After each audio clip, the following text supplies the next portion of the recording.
Саламатсыңарбы балдар? Күнүңөр жакшы өтүп жатабы? Алгач, сабакты баштаардан мурун өзүңөрдүн сүйүктүү ата-энелериңерге, бир туугандарыңарга жана курбуларыңарга жагымдуу маанай түзүп берсеңер. Кадырым билем мененин, кадырлап сыйлап келемин. Ак сүттү акташ кыйынго, ушулur сизге белегим, ушулur сизге белегим. Энеки менин байлыгым, кечпеңиз суусун кайгынын. Алып барам сизге акчолук, колума тийсе айлыгым, колума тийсе айлыгым. Азаматсың, Нуралы.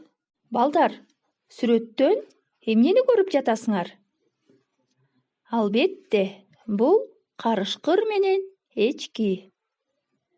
Анда ушул жаныбарларга кластер түзүп алсак.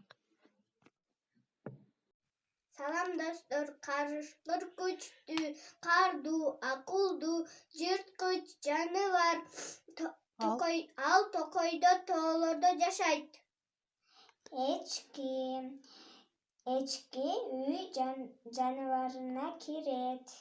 Эчки чөп менен тамактанат.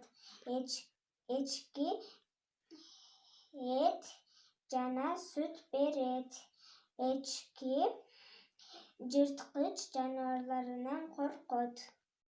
Анда эмесе балдар, бүгүнкү сабагыбыздын темасы орус жазуучусу Лев Толстойдун «Карышкыр менен эчки» деген жомогун окуйбуз. Сабактын максаты менен тааныштыра кетейин. Жомок менен таанышышат, ой жүгүртүп, сөз байлыгын өстүрүшөт. Жаныбарларга аяр мамиле жасоону үйрөнүшөт. Балдар, жомокту көңүл буруп угуп тургула, мен силерге окуп берейин. Карышкыр менен эчки. Карышкыр аскада оттоп турган эчкини көрөт. Шилекейи агат. Ал аскага чыга албай турганын сезди. Анан эчкиге: «Төмөн келип оттобойсуңбу? Жери түз, чөбү ширин экен», дейт карышкыр. «Рахмат, каке, сен мени тойсун деп чакырбай эле, өз курсагыңдын камын ойлоп жатпайсыңбы?» деди эчки. Эми силерге үй тапшырма берейин. Жомоктогу каармандарды салыштырып, мүнөздөп бергиле. Саламатта калгыла балдар, көрүшкөнчө.